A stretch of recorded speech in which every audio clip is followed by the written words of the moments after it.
Welcome back to A Fork in Time, the Alternative Podcast. Don leading the charge today. I have Dylan Holzber and Chris Coppola with me. Chris, people are out there.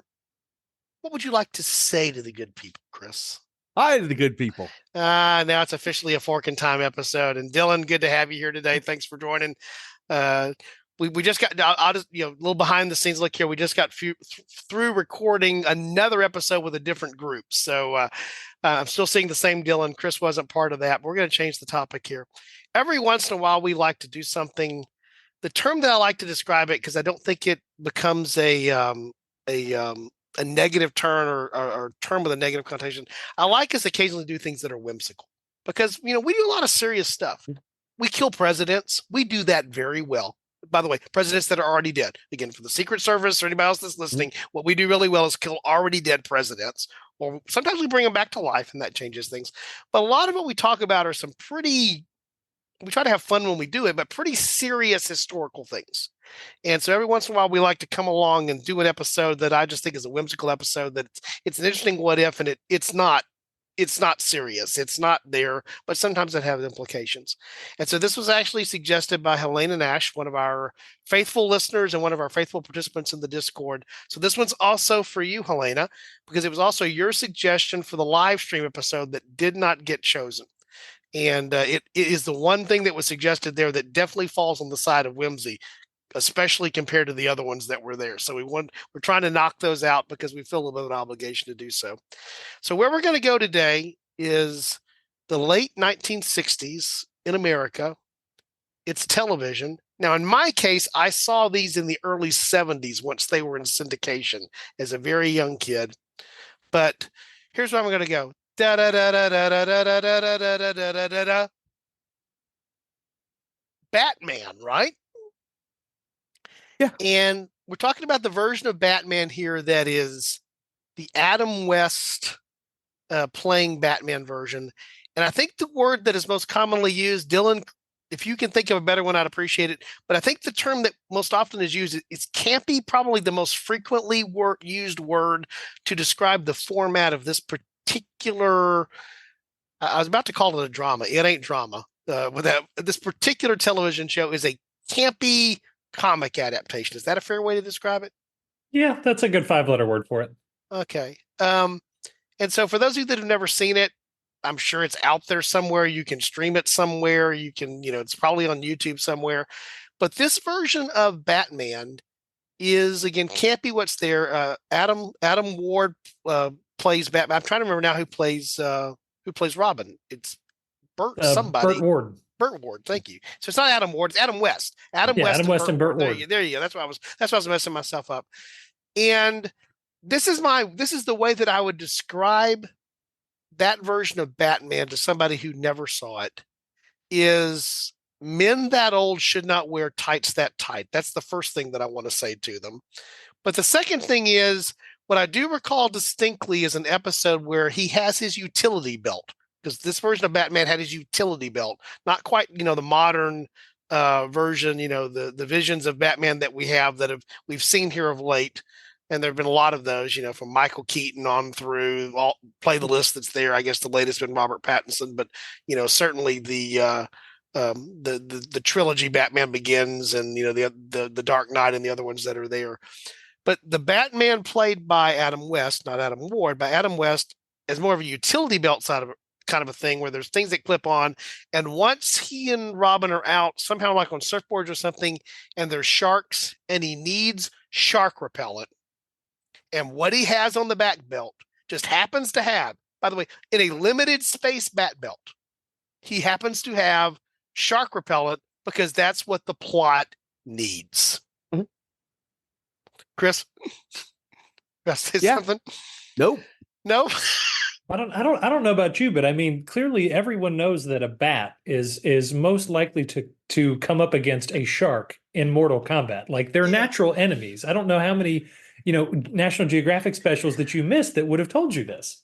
I have watched more Shark Week than I want to take credit for, and I don't remember shark repellent in a small WD-40 sized aerial component that would fit nicely on a belt. Gonna be honest, maybe not in this iteration of bats, but in every other like iteration that people think of bats, they are bloodsuckers. So there is kind of a like connection to be drawn there. Okay, so there's the blood connection between bats Like and sharks. attracting to sharks. Yes. Okay, now I set this up to say that's what actually was on TV in the 60s, and then into syndication. I think primarily into syndication is where it's got its there. The next time I remember seeing Batman, I need to confess here, I was not a comic book reader as a kid. So and by the way, Batman is in the DC universe. I know that now. There was a lot of my life I couldn't have told you who was Marvel and who was DC, and I don't make that mistake anymore around people that do, because it's a fatal mistake to make. But Batman was in the DC universe, DC Comics. But the next time I remember seeing Batman is the Keaton movie in the late 80s, and then we slide into the other things that are there. And I very much like Jonathan Nolan's trilogy for the most part. The last movie didn't hold up, but Batman Begins and The Dark Knight are really, good movies. The Heath Ledger's portrayal of the Joker there is a little bit psychotically scary in terms of how good it is and the things that are there. But what I did not realize, because my first exposure to Batman was this campy version of Batman in the 60s and the 70s and not being a reader, I didn't realize how dark Batman was supposed to be, right? I mean, the version that I saw in the 60s would not be described as dark by anybody. It was farcical or comical or whimsical or campy. So my understanding, you guys correct me if I'm wrong, I know you are maybe not the biggest comic book guys in the world here. We may not have exactly all the right panel for this, but Batman's supposed to be a dark character, right? He's a vigilante, right? He is the Dark Knight. Yeah. And it's kind of hard to tell that story like with the origin we all recognize. The TV show does not mesh with the origin story. By the way, does the TV even like get into the like origin of Batman? Not that I remember. What I know about the Adam West Batman is true of every other Batman. He's rich. His superpower. In fact, there's that great line by Ben Affleck in one of the subsequent DC Universe movies when he's now Batman. His what is your superpower? I'm rich. That's literally what he says. He's smart, so he's more of a detective type, gadget guy, which also fits well with some of the more modern adaptations here. But to your point, Chris, I don't think I ever remember hearing the origin story for Batman in that version of Batman. And as a result, and again, it would have been really hard to play that, right? It's been really bizarre, given the campy element here. But this is not a podcast about 1966, by the way. That was the year Batman. Helena's suggestion was, what if instead of Batman getting this treatment in the 60s, a different, also well-known comic hero, persona, I don't even know what proper word to use there. I guess he's a hero. If SpiderMan had gotten the same campy adaptation in the 60s. And I do think there's some interesting ways that this plays off into the alternate what if part because of various other reasons that exist here. So I'm just going to throw it out there, guys. When I say Spider-Man, what do you guys think about? Millions of dollars. Yeah. There's a whole multiverse. There's a whole There's a whole Spider-Verse, Spideyverse, right? Well, and Spider-Man is, I think, to this day still the most. I mean, I think it's DC. I know for a fact is Batman. Right. Spider-Man is for sure the most profitable superhero Marvel has. Right.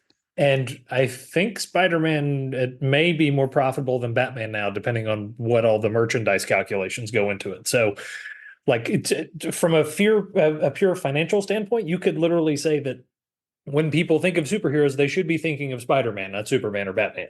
Yeah, I think this probably is still true. It's a little tougher now because of what's happened in the movie franchises and this idea of building these cinematic universes that Marvel perfected the art of, that DC has tried to mimic and copy. But, I think for DC, historically, it's probably Superman 1, Batman 2, for the most part, historically. Now, of late, probably more the Batman because of what's happened with the movie franchises in the last 30 years. But I think you're probably right, Dylan. I mean, there are certainly a lot of other characters in the Marvel universe, but Spider-Man is one of the Amazing Spider. Like, there's like one of the big collectible copies. Like, it is one of the original comics that Spider-Man appears in. So you're right. Spider-Man is big. Spider-Man is big business. So Helena's suggestion was, what if Spider-Man had gotten this same treatment? So I have some ideas here, but I'm just going to throw it out to you guys, Chris and Dylan. Is there anything that immediately pops in your mind? Does it matter if you change the comic hero in that same genre? I don't think Spider-Man plays well, and here's why. What is Spider-Man's origin? It varies. That's the other thing I learned over time is different iterations of these heroes as they come along. They will sometimes slightly morph or sometimes completely change the origin story, right? But I think this is the general, widely, most of the time story is gets bit by radioactive / enhanced spider in some way, shape, form, or fashion. And as a result of that, begins to exhibit the traits of things that spiders can do, whatever a spider can, Spider-Man, kind of thing. Right. So what I'm thinking about is this. And this is an episode we talked about a long time ago to try and get your son-in-law on this show. But is it that like person or animal gets exposed to radiation and mutates into something? Isn't that Godzilla and Mothra and an entire genre of campy sci-fi from the 1950s? It is. I mean, those Godzilla movies, they went on for, I mean, they were still doing man in dinosaur suit fights robot in the 1980s. So like those were going on for way too long. But yeah. Yeah. But that could be, maybe that's what actually makes the Spider-Man show work. Is as an alternative. Yeah, it's a much more like descendant and understandable in that context than a vigilante going out on his own and going after criminals. So either it like taps into that stream of those, or people look at this and say, I saw that at the drive-in 8 years ago. I don't need to see it for half an hour every night or every week or something serialized. Yeah, I think it's gonna start as one and become the other. So I did do a tiny bit of research for this, and I'm a giant nerd. So we'll see if I can duct tape a coherent thesis out of this. But so Spider-Man actually was created in the early 60s. So that's the easy fork for us right there, is just say, instead of optioning Batman, they just option Spider-Man as a new comic for kids that they have all the ability to merchandise and basically do whatever they want with. So, and I'm just going to throw this out there because I feel like this is the ultimate format for a TV show aimed at like teenagers and children with the cast of characters that we already have. So Burt Ward is Spider-Man and Adam West as J. Jonah Jameson, because then what you can do is you can do it as a newspaper report of your serialized episodic TV show where J. Jonah Jameson is describing what Spider-Man does every episode. And then you can just sort of keep that going Saturday morning cartoon style as your sort of TV show version of Spider-Man. So that's sort of my immediate premise.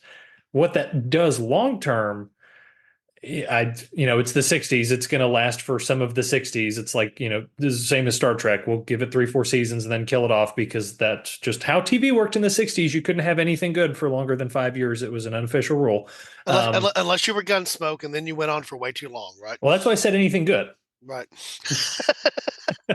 See, 5 seasons. So, at that point, then Batman doesn't have this weird campy turn. He, I think, just stays all dark all the time, and it's depressing. And I think you see a weird parallel fork where Spider-Man gets kind of played out instead of being the big tentpole Marvel, property. They burn him out in the 60s and early 70s. They've got to reinvent him later. Batman, I think, almost becomes like a grimdark Punisher type character, because that's much more of a natural transition into your 1980s Frank Miller Dark Knight Returns, super depressing, just brutalizing. I mean, I'm even sitting here thinking about like trying to draw the connection between the art and the world. Mhm. And in my mind, I can easily close my eyes and picture like Batman coming out for Nixon in '68. Like that was his campaign. Like and maybe not explicitly like that, but tapping into that zeitgeist that was definitely there after Watson '66 and the summer of '68. You know what I'm saying? So I just can't picture Nixon wanting to share the stage with a comic book character, just knowing how Nixon was. But that is interesting, because then you can kind of have Batman sort of put up as this sort of pop culture, Yeah. you I mean, think about know. what the Punisher like icon Exactly. has Yeah, become today. exactly. Yeah. Yeah. Yeah, exactly. And then I'm also now envisioning, to a throwback to me and Don's first episode, is a Batman and Elvis special drug agent Yeah. pairing. Yeah. Yeah, which is more likely to show up in a DEA related thing, right? At the end of the day, is probably that. What I found interesting as I started thinking through her suggestion and what we would do with it, the alternate part is we've reached the point now where it's hard for me to imagine movies as they exist without the influence that has happened over the last 20 years of the Marvel Cinematic Universe. I think arguably so, it's jumped the shark, to borrow another, TV term from the 70s that, some people understand. But if you don't think what you're fed from a movie standpoint today is not the result of the success of creating this idea of the Marvel Cinematic Universe, tying that over, especially once the Disney acquisition takes place, tying that over to streaming, tying that over to being multimedia, Agents of S.H.I.E.L.D. on ABC, all the way that pulled together. I mean, I know at some point when my wife and I were latecomers to that, so we're trying to catch up into that. To catch up into that, the number of hours you would have to invest now is absurd. We're approaching like 200 hours of A Fork in Time in the room where it happened. There's more in that in the Marvel Cinematic Universe. We have enough podcast episodes that we've just done, not to mention others that have been running for a lot longer, that will get you almost to the moon and back. Uh, you're more than that if you try to invest in the Marvel Cinematic Universe now. And as I was thinking back on that, the thing that really surprised me is what there's now been three or four different Tobey Maguire. There've been others. There've been three or four different leads that have played the Spider-Man character. So much so that they reinvented about every 6 years with a new lead. That's actually part of the methodology there. And in doing so, what I suddenly realized is it's connected to the MCU, but it's not primal to the MCU. And I was trying to figure out, is that an accidental thing or is that an on purpose thing? If it's either one of those, what does it mean? So it's a financial thing. This is the nerd in me coming out. So this is a financial thing, is what it really is. Is it's because Marvel does not have the cinematic rights to the Spider-Man character. That's what I thought. Yeah. So and this may be what one of the other things that our fork does, if you have a Spider-Man financial vehicle that Marvel can use, because I forget if it was the 80s or the early 90s, but at one point Marvel was on the ropes and they basically had a fire sale. They're selling off properties. They sell off. It's the same thing with the X-Men. Hulk, for example. That's why there hasn't exactly. X-Men it's the same thing. So that's why now you don't have this. I mean, that's why they had to negotiate the whole deal between all of. That's why you have this like 18 different superhero universe that nobody can keep straight, because some of them are related, some of them are not. So I think maybe in our alternate timeline, I mean, do we have what becomes the Marvel Cinematic Universe, or at least an attempt at it earlier, right? Because Marvel may have some of these properties. And two, just me personally, I think a lot of the early casting of those movies is what saved them. So does it even work unless you start with different heroes in different movies to try and set it up? Like, because for example, I think that the Iron Man casting, it was pretty much spot on with Robert Downey Jr. in terms of for that time. So I think unless he's not touchable for about the 15 years before that, 10 years before that. So if he can't be Iron Man, do you start with somebody else or do you start with a different superhero? And if you do, does that even work? Yeah. So I wonder if the cinematic universe is even a thing, at least the way we understand it. Yeah, and this I'm going to pull this forward to something that is a little more current. We've talked about this before on the show, so I know Dylan, certainly you're in this genre, know this genre well, know this area well. Is that I actually watched something here in the last couple of days about the various iterations of what was the biggest thing at the box office here in early 2024, which is Dune Part Two, and following on Villeneuve's Dune Part One, which had the weird release because of falling into COVID the way that it did and all the stuff that happened with that. And I watched this retrospective. There's actually a really good retrospective. I may put the link in if the YouTube video. I may find it that where they did like the 60-year history of how the novel came to be and where it went and all the other places. And the theme there, which I think is spot on, and this is where it ties back. This is not just chasing a rabbit. I'm gonna get back to the trail here. I promise. Is that those of you that have read the novel, particularly the first novel, before things get really, really weird, it's one of the best science fiction novels that exists. I just believe that it deserves its place for the reason that it deserves its place. It is Tolkien-esque in terms of building out a universe and all the things that are there, all the things that are there. The problem is that people wanted to go make the movie before the technology really was there to do the special effects and the selling part of the movie in such a way such that the efforts to make the movie are ahead of their time, and it suffers because of that. And what works financially at the box office is ahead of time. I mean, there's a great part of this whole thing. I definitely will include the link. It's worth including to this YouTube sort of retrospective. It's I'm trying to remember who it's a video podcast that did this, but I thought it was great. But they were talking about, David Lynch realized he couldn't do it in one movie, but then they wanted a 2 hour and 15-minute movie. And so he tries to cram it in and do the things that he there. So the 84 version of Dune gets a lot right. In fact, a lot of it sort of gets even borrowed into Villeneuve's version to a degree, but it's too early. It doesn't fit what goes on commercially or makes sense. And so I bring that up to say, how does this tie back to the question of could Marvel have gone in a different direction with, a successful TV SpiderMan, campy, whatever version it is from that? The answer is maybe, but I'm going to say probably not. I don't think you get an earlier MCU simply because you can't get an earlier MCU because you can't make the movies that really do justice to them. And the parallel to this is actually over in the DC universe, which is their number one property, Superman. And so you get to the late 70s version of Superman, which is a big hit. Christopher Reeves was like, could have been grown in a lab to play that part, at the end of the day. But it was also maybe even a little bit too early for that. And that was for something that was much simpler than what goes on there. I've filibustered there, so now I'll shut up and let you guys jump in. The other thing I think about is this. You're talking about it from the technology, from the CGI, from the movie making perspective. The other part of it, I think, is from the media distribution perspective. How many TV channels were there when the original Batman came out? There were the 3. So one of the reasons that a lot of your shows around this time last like 4 seasons and are gone is because stuff is being produced for a mass audience. And the depth of character development and of sci-fi-ness can happen only when you have streaming of just almost like a fire hose to people.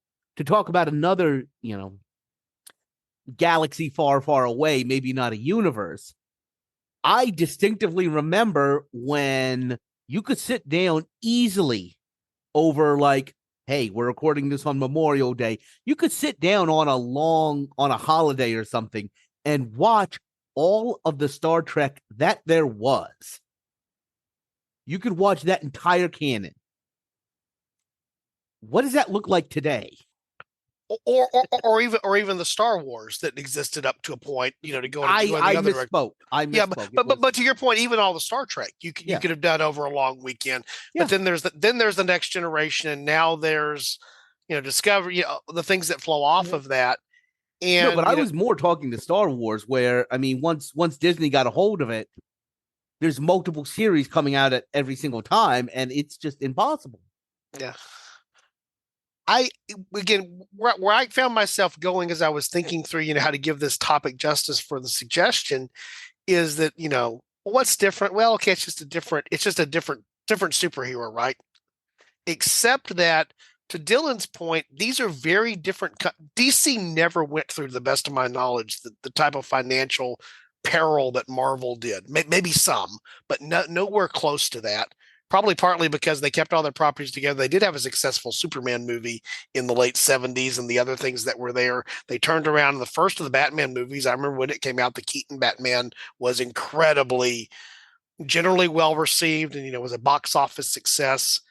Um, so DC never went through what Marvel went through. And the biggest thing that I can see different is, to your point, I think Dylan, you raised it, is that if that lands even just a little bit, enough to give them the chance to keep things together, and they have a much bigger comic universe to pull from, maybe I don't think you have the MCU earlier, which was your question, but I think you have sustainability of Marvel in a different way that leads to other things that might be different or earlier, if that makes any sense. Yeah, so I'm imagining, like, because Marvel had some absolutely terrible movies that they tried to put out with several characters. Most famously, the Fantastic Four movie that you literally cannot find even on the internet because it was that much of a sort of producers-esque, we're going to make it so purposely bad because we need to keep the rights and not waste any money on it, and Captain America. So I almost want to envision, do you, if let's just say, because it's a pure DC to Marvel swap, from Batman to Superman, instead of Superman movies in the late 70s, do you have Captain America movies in the 80s? And the reason I bring that up is because that era, you think of like Top Gun and some of those, it's that like beefy 80s action movie, like men in more oil than probably exists in your local supermarket. That Captain America is kind of the perfect character for that sort of 80s American machismo. Do we start seeing Ronald that Reagan happen? would be happy to endorse that movie. Ronald Reagan, had it come out earlier, probably could have starred in that movie if the technology was on point. Yeah, that's kind of what I'm getting at. And then do you see DC kind of respond to that? Do you see sort of, because for the longest time, DC has been, at least in comics and sort of current, now they're the sort of punching bag because they can't get any of their extended universe attempts to work. But do you see sort of DC then come back and respond, and sort of, does Marvel sort of lose the gas a little bit because they take more of a preeminent lead in the beginning? And do we see DC now kind of be more the pop culture juggernaut? That's kind of where I'm going. But Yeah, I think that's interesting. Again, our last couple of episodes, Dylan, we keep inverting things here, right? We flipped Spain and Portugal. Now we're going to flip DC and Marvel. But I think that is the interesting thing here. And again, it just occurred to me just now, growing up as a kid, I'm of that, Saturday morning cartoon era of kids. And my house, for better or for worse, we were an ABC house. That's where the TV was most of the time because of when I grew up and what the predominant news station was here in Houston and those types of things. But on Saturday morning, there was the Super Friends, which was the animated version of, superhero stories. Again, not being a comic book reader, by the way, I have nothing against comic book readers. I know a lot of them. I know people that have owned comic book stores. I mean, I know that. I now know a whole lot more about that than I used to know. I didn't know at the time that what I was seeing in Super Friends on Saturday morning was a DC Universe product. It never occurred to me, why is there no Spider-Man in the Justice League? Because the Justice League is a DC thing.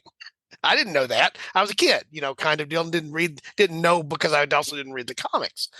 But again, I think if you invert the financials at different points, you may see the flipping of these two, John. And to some degree, I think you're spot on, Dylan. What made a lot of the early MCU stuff work was you got really good actors, and they fleshed out the depth of the characters so that they weren't just, um, two-dimensional superhero, types of things. I mean, a good example of that, ironically, is Batman. The real Batman, not the campy Batman. There's a lot of levels going on there, right?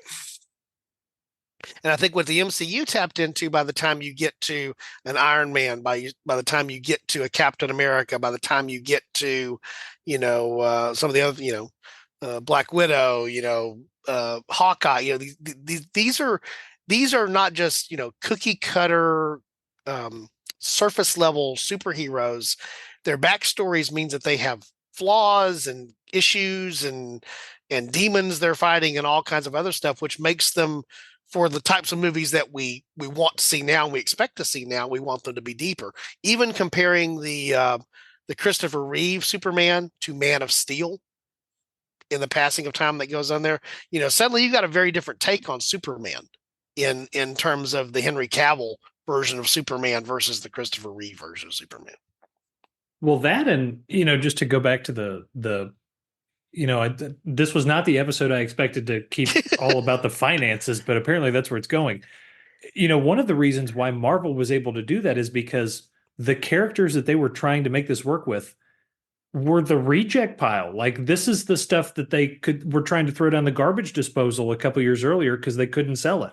Right. Iron Man was, just a dude in a weird colored metal suit for a while. Captain America, had kind of a heyday, but he was, kind of done by then. Thor was like a novelty character.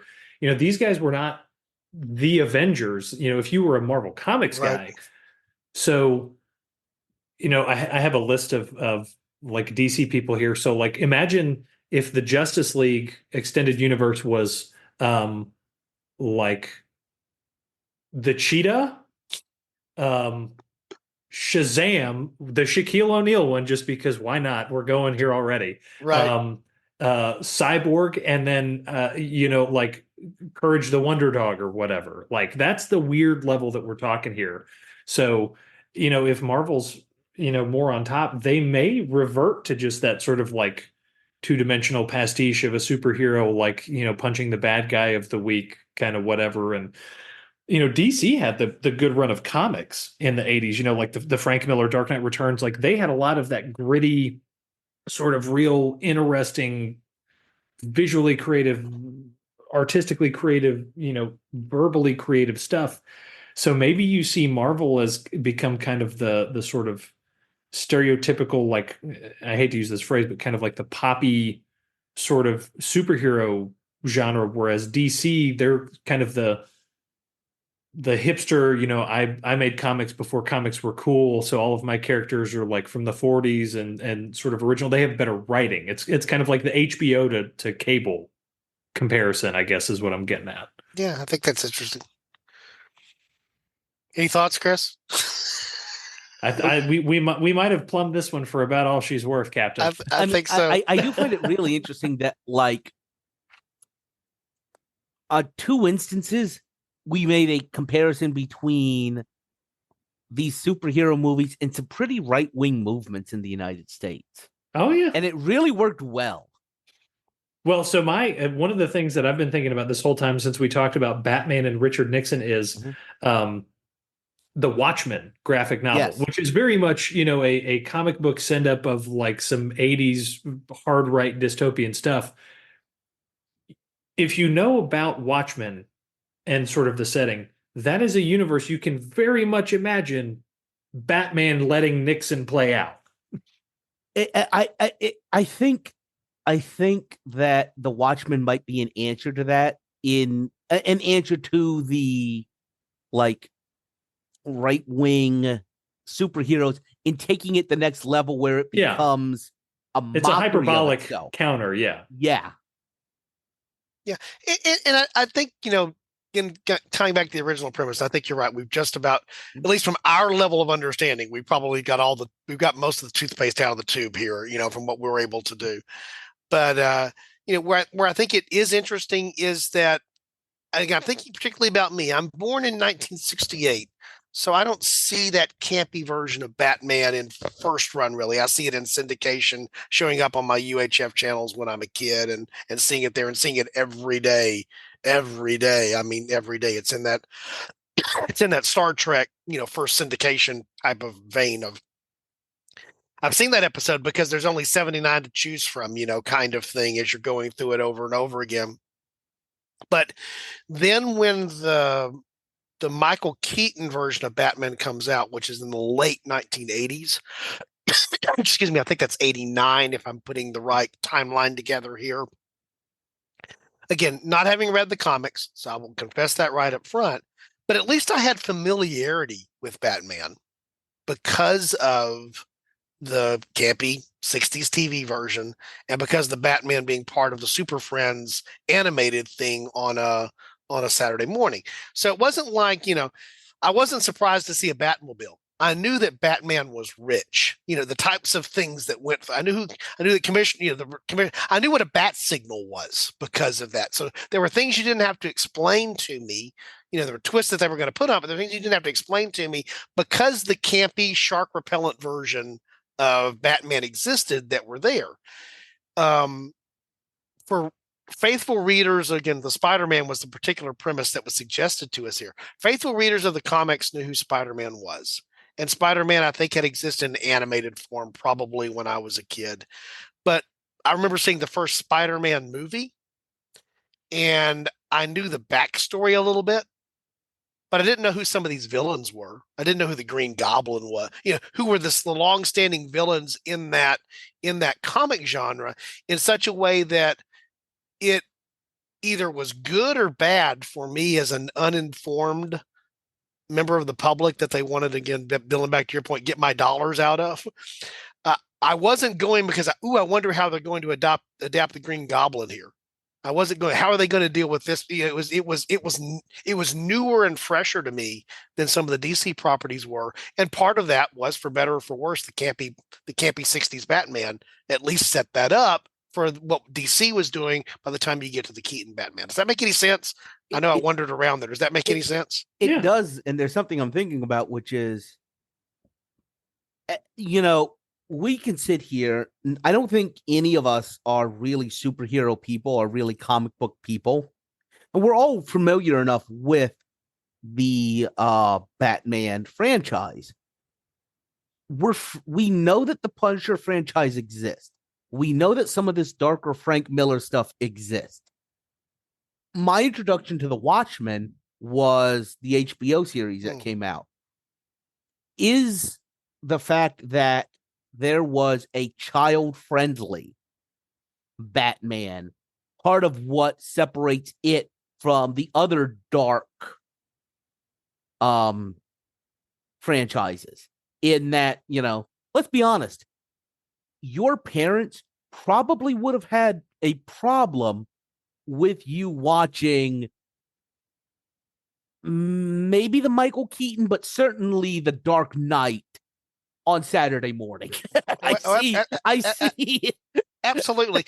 And again, the other interesting thing here is thinking about, the TV. Dylan hit it on the head. What was TV culture? What was on TV in the 60s? Well, eventually Hulk comes to TV, in the version that happens there.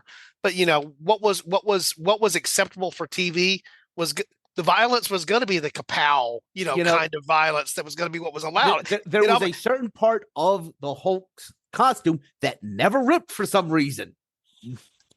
Right. And so, to hold it, for example, when we say it's campy, what else was it going to be in 1966, right?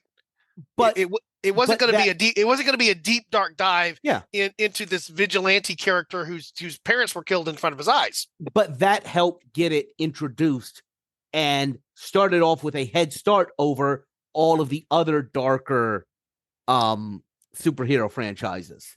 I think that's my point, is that, and then the question becomes back for Helena's question about the flip, right? Comes back to, if it's Spider-Man, is that the same or different?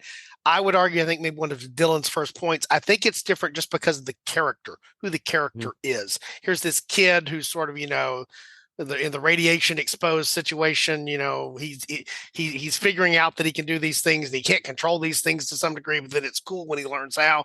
It's just a very different character in a very different story, trying to convey a very different thing than what was there.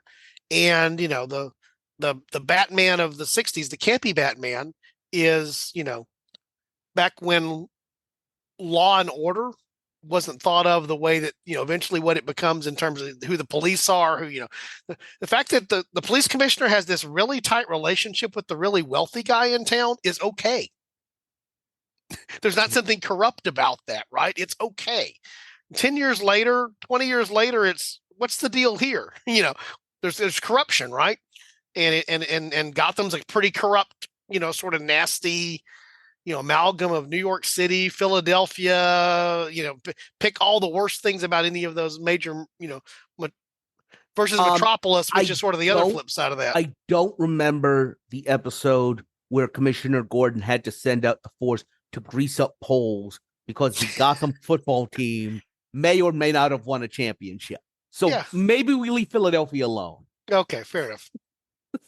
All right. For Dylan's point, I think we've about exhausted this one. I hope we did Helena's suggestion at least a little bit of justice. And I'm going to close out with actually how I just closed out the last episode, which is we'd love to have your feedback in our Discord. Visit us on our website to get access to our Discord server if you don't. What we're doing there is we post every episode there for feedback, and that's what we're looking for, is for our listeners to say, this is what you got right, this is what you got wrong. I really wish you guys would have said this. You didn't think about this, kind of stuff. And then what we're going to do every 6 to 8 weeks, we don't know what the frequency is going to look like yet, but we're actually going to have an episode that is intentionally that. We're coming back around to read those comments that came in from our listeners and give them some justice, give them some, put the spotlight on them, give some feedback to their feedback so that it becomes more of a dialogue that happens between us. So we've recorded 2 episodes today. I think we could not have had 2 things that were more disparate in terms of what we did as these come out as back-to-back episodes. Somewhere between Constantine not converting and Batman versus Spider-Man, somewhere between those, the truth lies. That's all I can figure out at the end of the day. Okay. I'm going to close on this image. Okay. The bat signal with the phrase, with this symbol, you will conquer. I just brought it together. Oh my God. I feel like this is Bill and Ted's Excellent Adventure level of time travel we're dangerously getting close to. Understood. All right. Dylan, Chris, I appreciate both of you guys. Thanks for being part of the team today. Listeners, we appreciate you. And our suggestion is always, whether we're doing something incredibly serious on A Fork in Time or whether we are exploring whimsy that we're not even qualified to explore, which sometimes is what we do and maybe what we just did.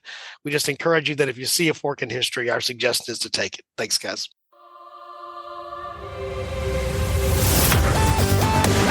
Thanks for listening to A Fork in Time, the alternate history podcast. Learn more and provide feedback by visiting our website at www.aforkintimepodcast.com. Connect to us on Facebook at facebook.com/aforkintime or follow us on Twitter at AFIT Podcast. If you want to support the show financially, visit our Patreon page at patreon.com/aforkintime. We hope you will join us next time.